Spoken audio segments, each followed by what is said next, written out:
Hello everyone and welcome to today's Destiny Movie Night Hangout.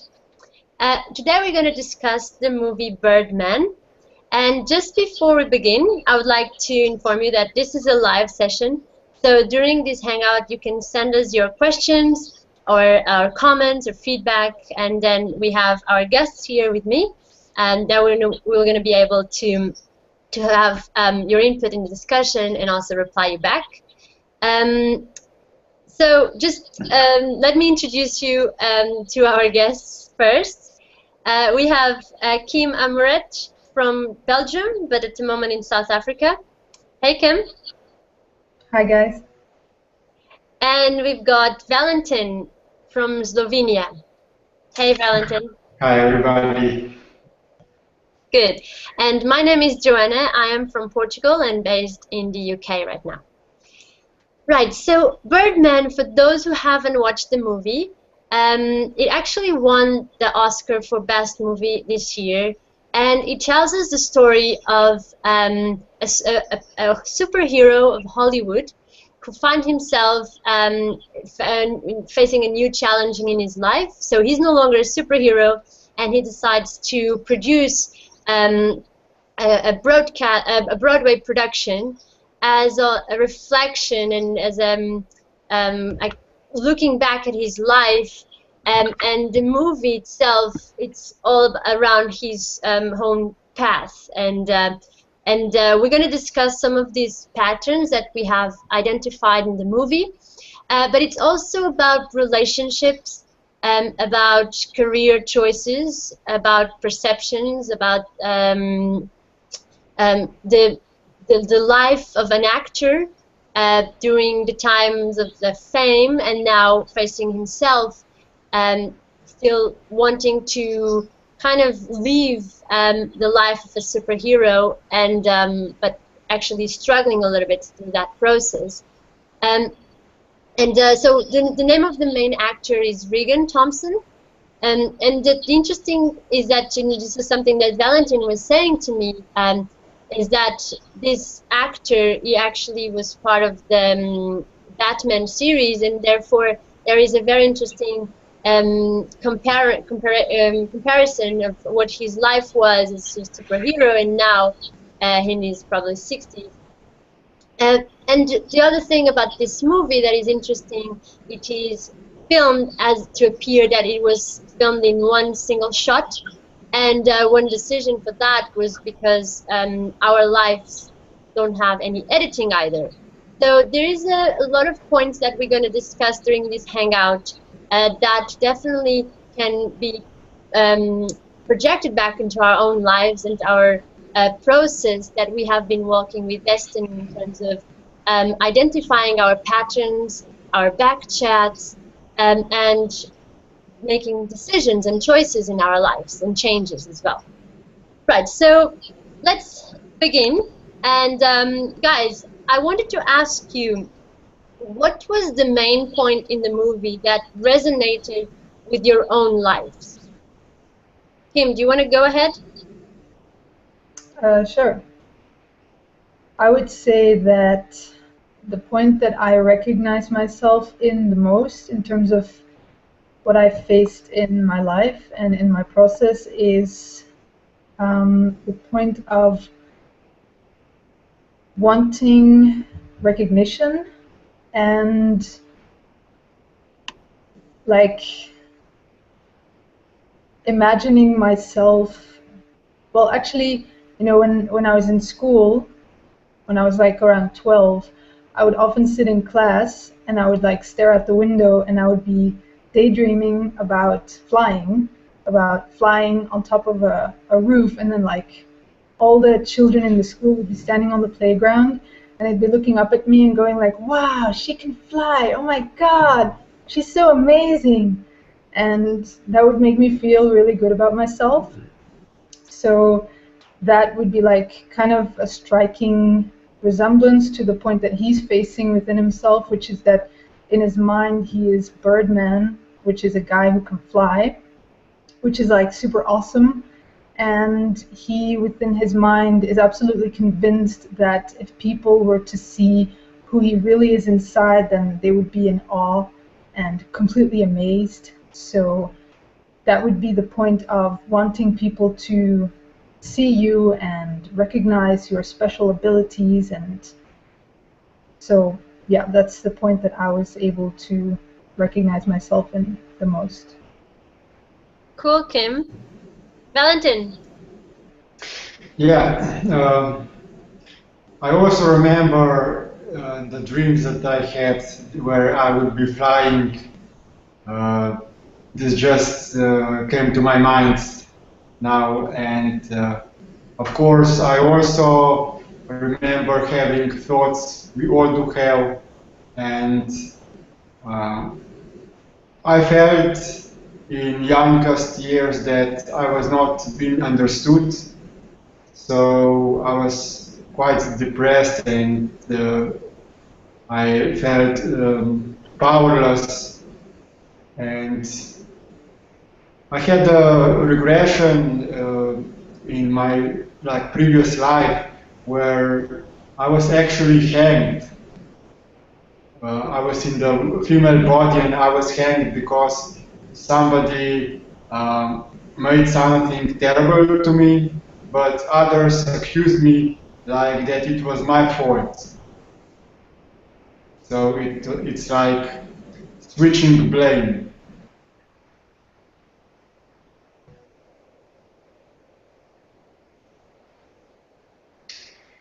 It seems that connection got lost. Joanna has frozen. Oh yeah, so she is. So I guess we should continue the discussion. Yeah. Let's see, maybe look at the next point, which is a point in the movie that we can take on about the voices in the head that he was experiencing. And one. So, in the movie, what I saw from my perspective in terms of the voices in the head was that how he was experiencing it was like this pretty major possession in his mind, where he actually went out and he stood on top of a roof because that's what the voice was basically driving him to do, and he trashed his room, and it's like he was walking through reality, but at the same time he was walking through this alternate reality in his mind, not even seeing what he was doing. Like in his mind he was flying, but in reality he was like walking out of a cab. He was just taking a cab, but he didn't even realize it. So that to me is like pretty severe possession. But I mean, like looking at my own mind, for instance, I can see that there is very often times where I just kind of walk through my world doing things on automatic pilot while I'm in my mind, talking to myself basically about random stuff. Like I'll be either daydreaming, like thinking about doing other things, or thinking about a conversation I had with someone, or imagining myself saying something to someone. It's like voices in your mind going on and basically possessing you to the point where you don't even see what you're doing in physical reality. So what's your experience with that, Valentin? Yes, I became more and more aware about how subtle our mind is, and how we can use the mind constructively to plan things, to imagine the future, to predict events, outflow of the events. But the mind has also its own awareness, its own self-interest, and it can manipulate to an extent where it can pull the memories that we have stored within us and create these voices in our heads that pretend to be our thoughts, and then when we follow those thoughts we get trapped, and it's the mind that starts to be direct to principle. that then drives us on the path of constant friction, and that eventually starts to destroy us. Yeah, exactly. So there's a constructive way of using your mind, which is in being able to assess your physical reality and being able to work with your reality. And then there's a destructive way where you allow your mind to basically come up with all sorts of things that are completely unrelated to your actual environment. Is that what you're? Yes. Yeah, yeah. So Joanna, you're just taking on. Welcome back, by the way.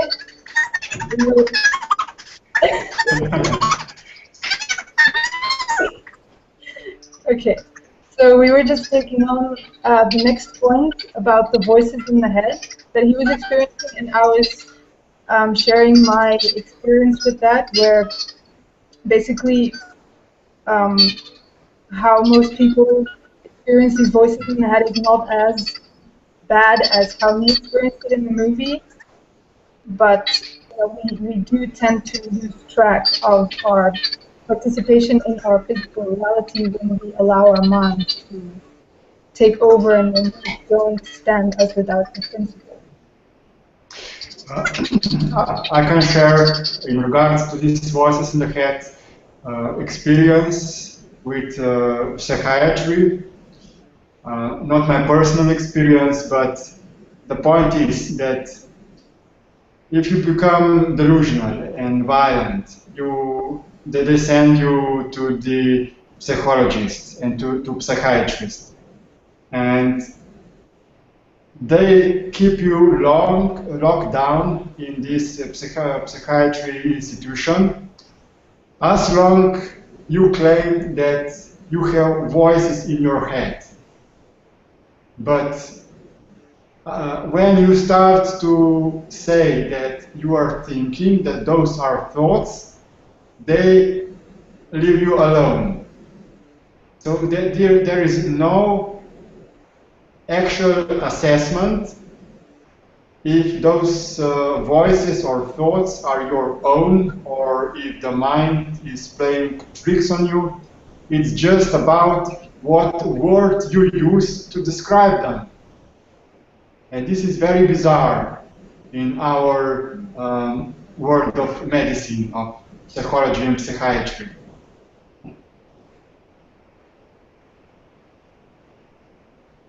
So you're saying that if you say that you have voices in the head, then somehow they will label you as mentally unstable.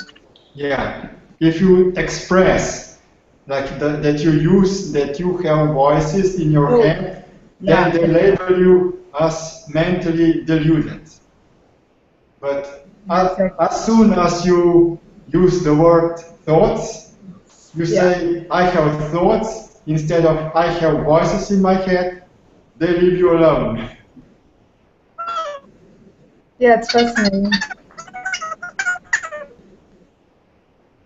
Joanna, your voice is still a little bit high. It's like a mouse. Is it better? Oh yeah. Right. I'm so sorry. I'm having some technical difficulties, but hopefully it's going to be fixed now and I can join the conversation. Yeah. Good. So thank you for covering the point on the back chat, which is actually something that I noticed in the movie. And at some point, if you guys remember, where his ex-wife starts talking with him, and they were talking about some trivial conversation, and she suddenly asked him, "Oh, sometimes I don't even remember why did we break up." And so there is this common discussion, but in the moment where he starts saying things that are a bit weird because it's like his own thoughts and his mind, his wife, she kind of shifts immediately. She goes into a reaction because what goes inside, we don't really deal with it, but then when we try to communicate with another, then another person almost gets scared with it. So from your experience, what has been the best way for you to deal with those back chats so that you actually give direction to the back chats. Kim, will you go first? Sure. I don't immediately remember that specific part in the movie right now. But so, how? Yeah, in your process, I mean. So, wait, what's the question again? Is it how am I able to deal with? Yes, the voices in your head, like the back chats that you have. So in the movie, it's taken to the extreme.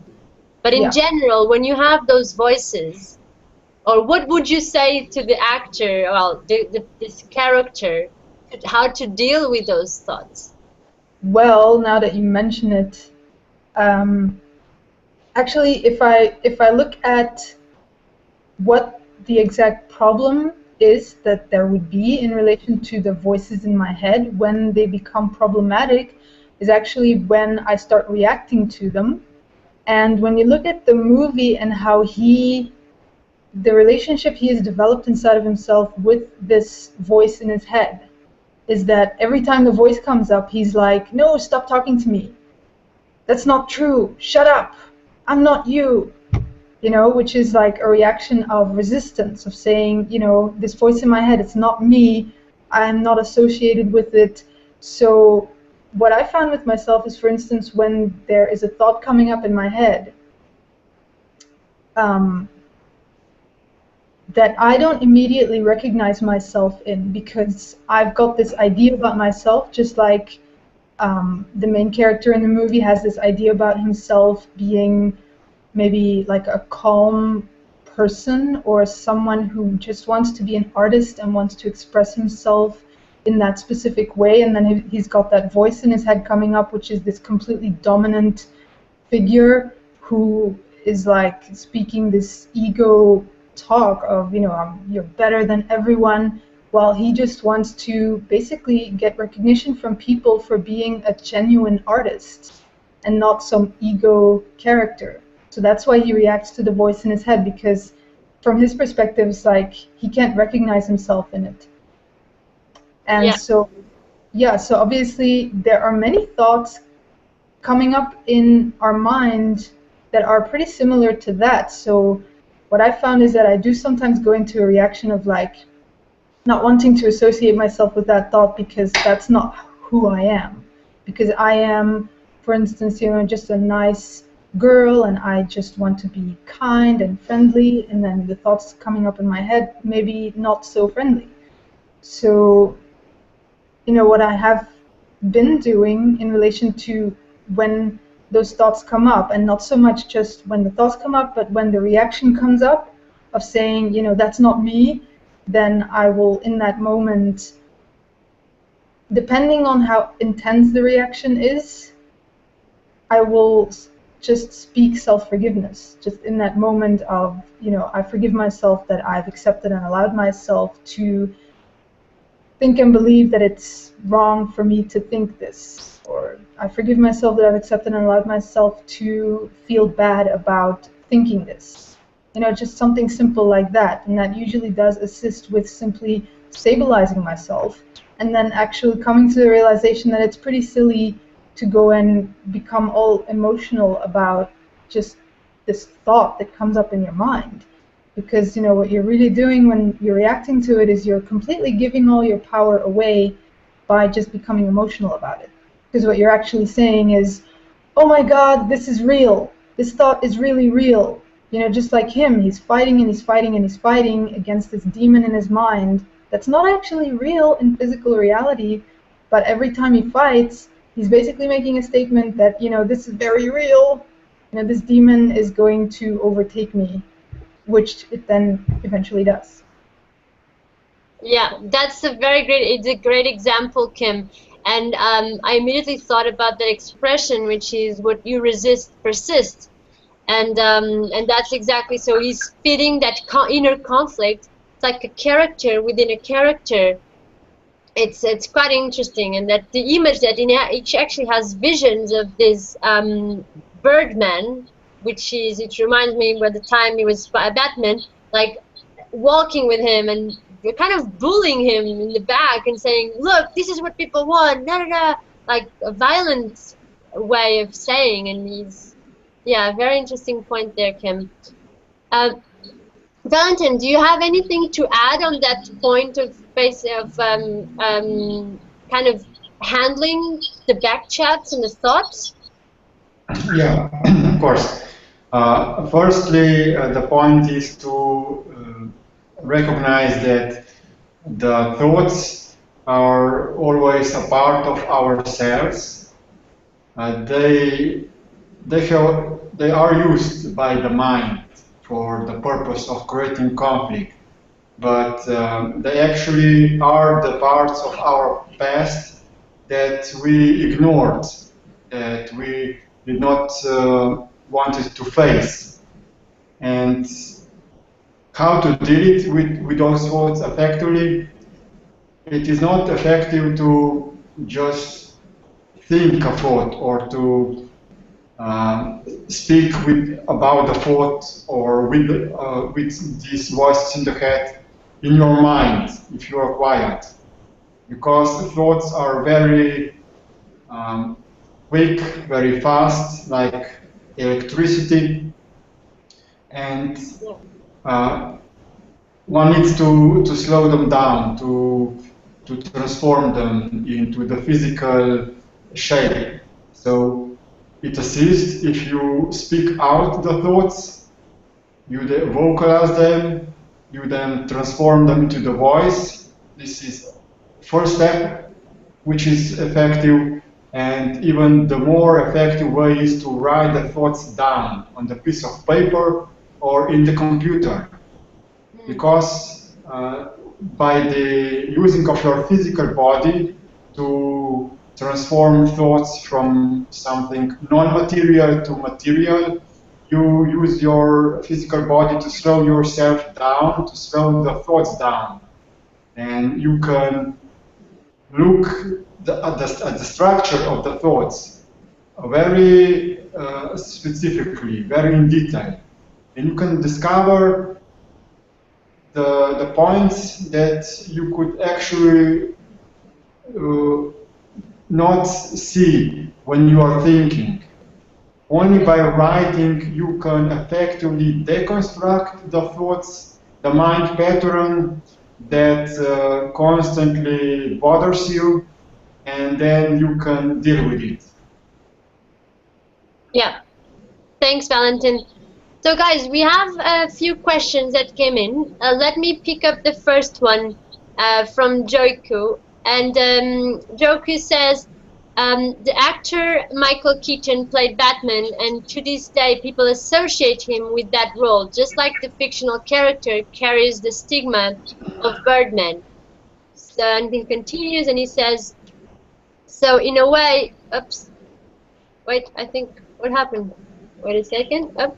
And so he says, so in a way, we see a desire to go back to the glory days that can come up when we hold on to memories and allow ourselves to be defined by the past. Thank you, Joe, for sending us your comments and feedback. Guys, do you want to expand on this point and how dangerous it is for us to stick to these self-definitions of the past and the memories, and how does that actually affect one's life? Valentin, do you want to go first this time? Okay. Yeah. So if you are bound by the past, if you allow yourself for the memories of the past to haunt you by constant production of the thoughts, then you lose your awareness of your physical body here. You are not able to direct yourself, to do things practically. The thoughts take your awareness. They not allow you to be focused here. So when you do something like typing and your thoughts come up, you make typing mistakes. When you, for example, do something in the kitchen, using knife. You can cut yourself. So it is very harmful to your physical body and to your life and also to others. There are many dimensions to this, but actually thoughts can be very nasty. They can harm you and even kill you if you follow them. Yeah, and I mean, here in the memories, if we look at his life, like he got divorced, like he couldn't handle a relationship, and then even her daughter, like his daughter, sorry, it's an interesting character like comes in because if he spent his life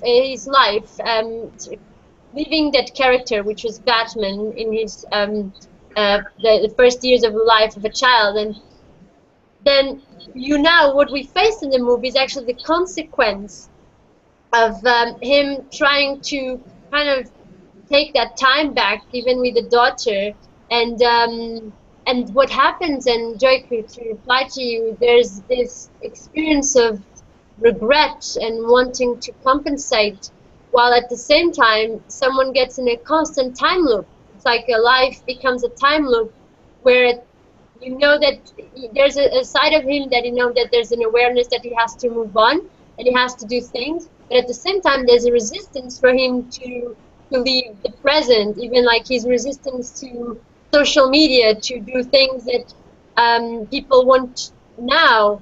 And his back chat is still saying, no, we have to go back, we have to be those characters, we have to fly again to give some excitement to people's lives. There's this whole contradiction that I could see in that movie, and you can almost experience that kind of a struggle that one cannot easily get out of from. Kim, do you want to add anything to it in this desire to go back to the glory days? So I would how he is in that mindset of wanting to go back to how it was.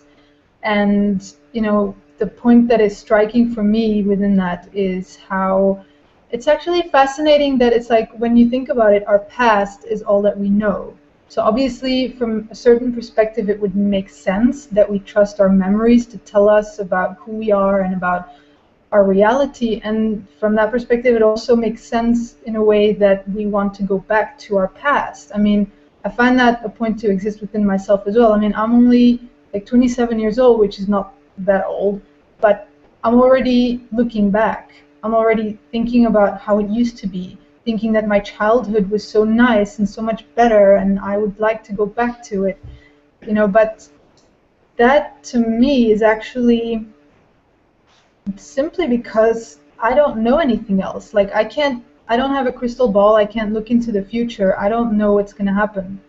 So obviously I don't have anything to, in a way, look forward to in the same way that I look back onto my memories, Yeah. So it's like, as he is remaining stuck in his memories, he's also not allowing himself to get to know, for instance, who his daughter is in present time. Yeah. He doesn't know his present time reality, because he's just thinking about going back to the way it was because that's when everything was great. But at the same time, he doesn't even give himself a chance to discover new things, like discover how great present time can be, discover how great his relationship with his daughter can be. And I think that may be something that we all tend to fall into, like a trap that we all tend to fall into, is too much looking back, too much thinking that everything in the past was so much better, and just within that, by doing that, not allowing ourselves just look at our reality and what we have here, and pushing ourselves to get to know things and develop new relationships and look at things in different ways and approach things in different ways, which would make life more interesting for ourselves. Yeah, like to get out of that self-imposed limitation and to expand who we are and what we can become. Exactly. So we have another question.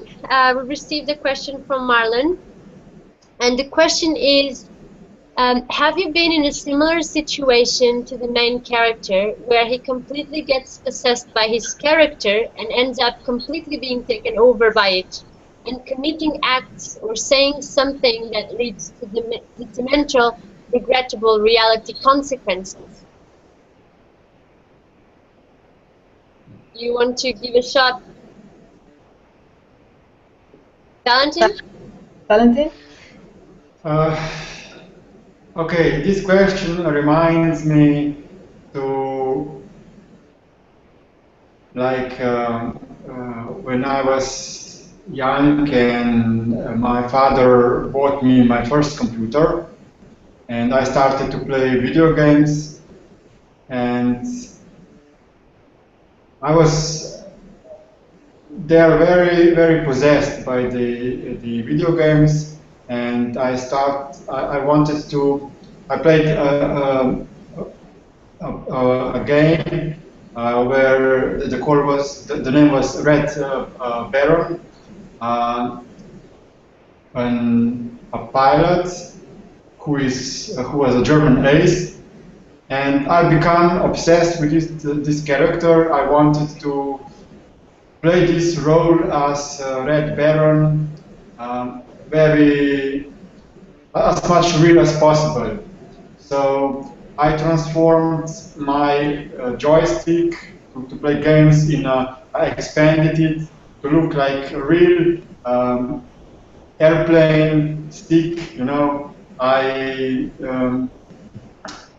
got a seat from a used car to use it as a real airplane seat, and I could put on the helmet and the glasses, to be as real as possible.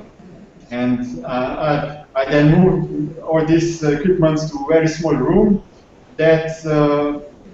where I got the feeling like I was in the cockpit. So I was totally possessed with this game role playing, and this is how something from the imagined world or the computer worlds of games can possess you. And how did that, Valentin, how did that affect your reality? How did, for example, affect your relationships for being possessed with that character of yours? Well, I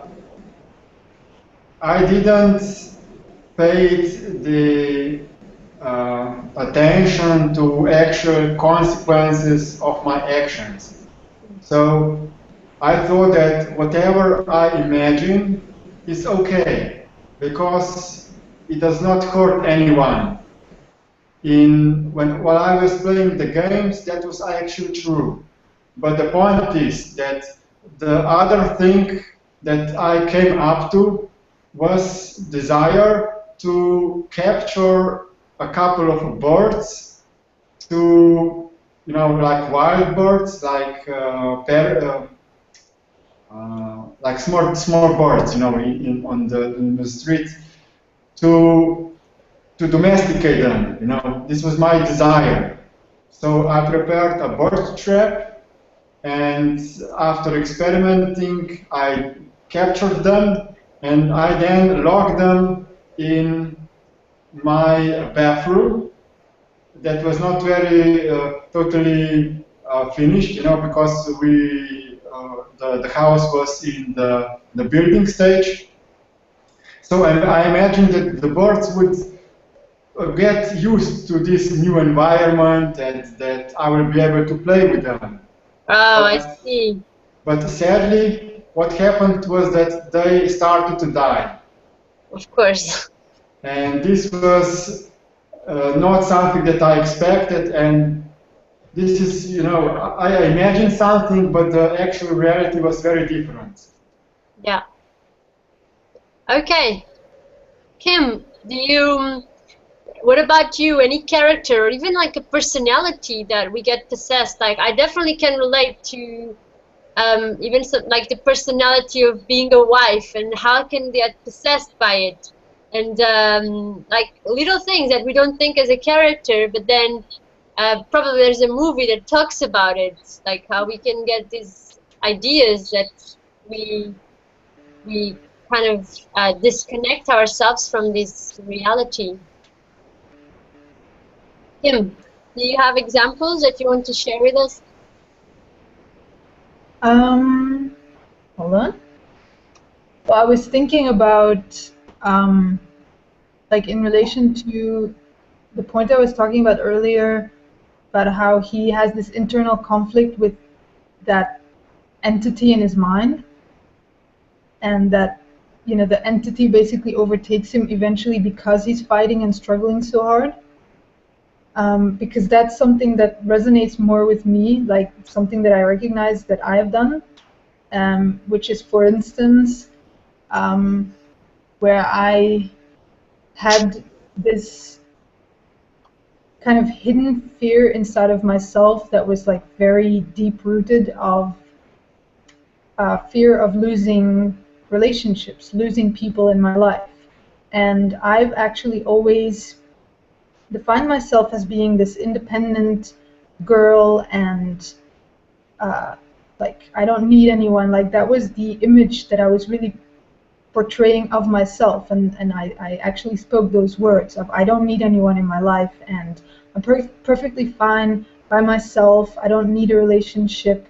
I don't need love or any of that stuff. But then when I did get into a relationship, and it, you know, it got to the point where he wanted to break up with me, or I even just remotely thought and believed or perceived that he wanted to break up with me in some way, I just reacted, wherein I actually, in a way, went a little bit crazy, and I did, like, I lashed out, and I just cried and cried, and like at some point I even physically clasped him, like I grabbed him and I was like, please, I love you, you know, like I was completely desperate. And like within myself I really didn't know where it was coming from, because in my conscious mind I am this stable individual, completely independent, and here I am breaking down because of some relationship. Like that was a complete shock to me that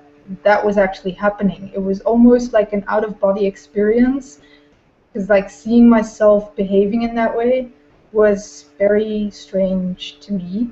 So, you know, from that perspective, I didn't shoot myself in the head as what the main character did in the movie, but I mean the possession level was pretty severe as well, where, you know, you just do things that you know, you kind of have no control over yourself anymore, which is pretty scary.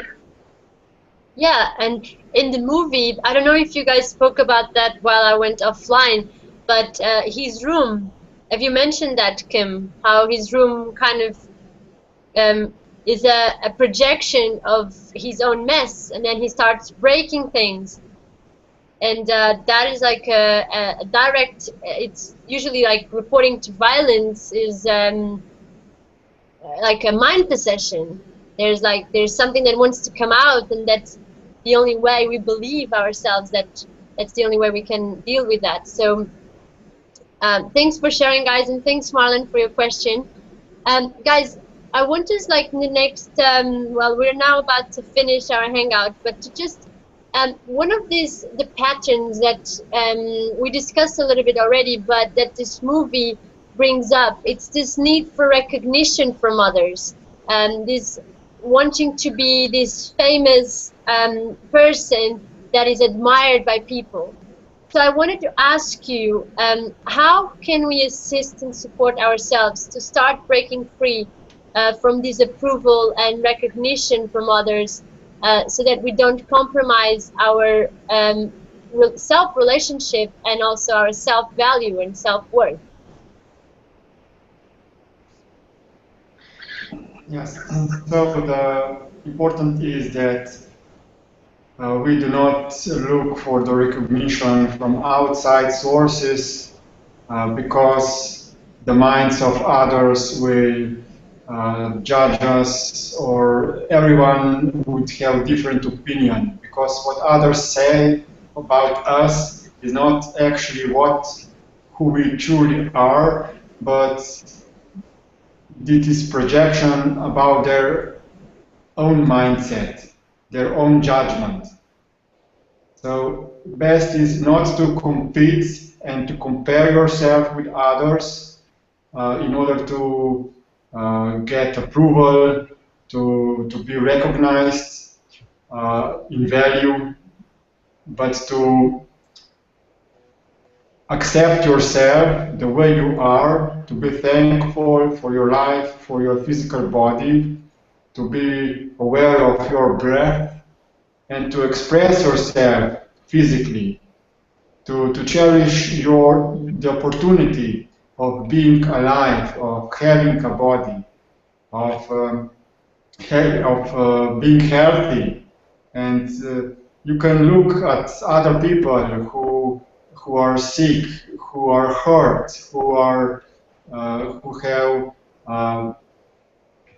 different disabilities, and you can then start to cherish your life and see that there is nothing really bad in your life, and that you can express yourself very effectively and express yourself and activate your potentials and achieve many goals. Yeah. Okay. Right, Valentin. Kim, what would you say in terms of living in self-respect and now also bringing what we saw in the movie?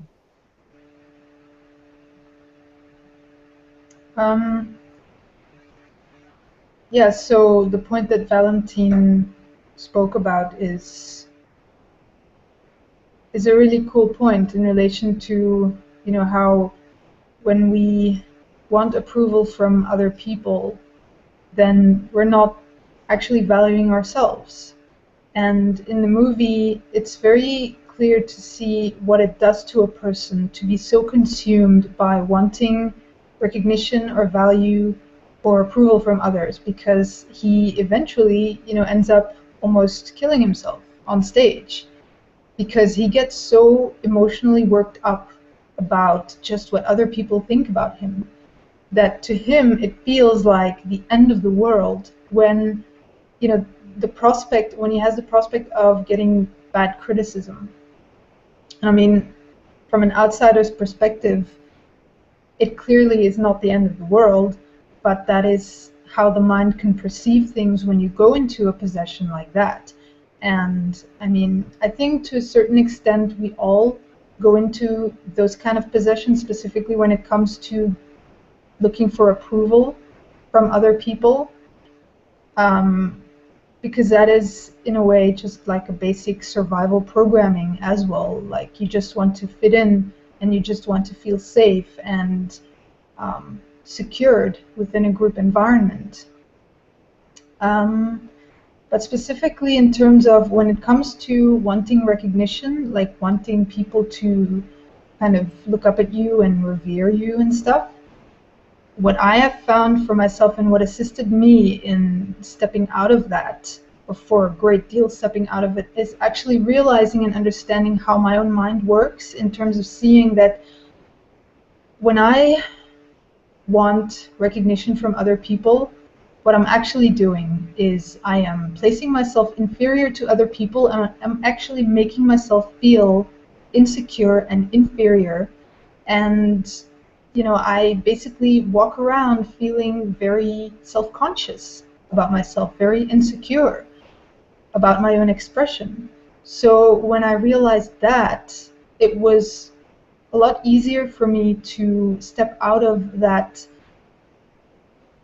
desire to constantly want people to like me, or constantly want some kind of recognition for my abilities, or want people to somehow give me positive validation, because I was directly seeing what I'm actually doing to myself, which is that I'm actually creating the exact opposite experience inside of myself, which is like self-doubt and insecurity and emotional experiences like that. And it's just not worth it, really. Yeah. Thanks, Kim. Absolutely. And just to add on that, in the movie, there's one part that he was saying to his daughter, "I just wanted you to be special," and how a father actually projects his own points into a daughter, and how that goes on all the generation. Where as a parent, we always we want them, the children, to be special, without actually looking at it's different from uniqueness. And because we want them to be special, we don't even it's a reflection of our own patterns, in terms of we want something so badly, so hard, that we keep in that mind state without actually being taking care of this reality. And in the end of the day, he's not even a father to her. He doesn't even know her. So this kind of all this specialness, which is this idea that Hollywood kind of builds, and all these superhero stories, kind of underestimate our own ability to expand our uniqueness, but not as being special or more than, but simply expand ourselves as beings in transcending our own limitations. It doesn't mean flying, but yeah, that's what I saw in that point. Guys, we're about to finish this hangout. Any last thoughts that we might not have had time to discuss that you wanted to mention regarding this movie? You want to go ahead, Valentin, if you have any further comments? No, I'm fine, thank you. Okay, Kim, is there any point that we didn't manage to discuss and you would like to bring? Hold on, I'm just looking through my notes quickly. Sure. Yeah, I'm really sorry, everyone, for my technical issues during this hangout, but there were very interesting points that we covered. Oh, Kim. Well, there are many points that are still here on the list, but I'm sure that we won't have time enough to discuss them thoroughly anymore. Okay. Yeah, I think, I mean, the majority of, this movie, there's many points to look at, but I think we did a good job in covering many of them. So we don't have any further questions. So thank you, everyone, for watching. Thanks, Kim. Thanks, Valentine, and I'll see you soon. Thanks, guys. Bye, My everyone. pleasure. Thank Take you. care.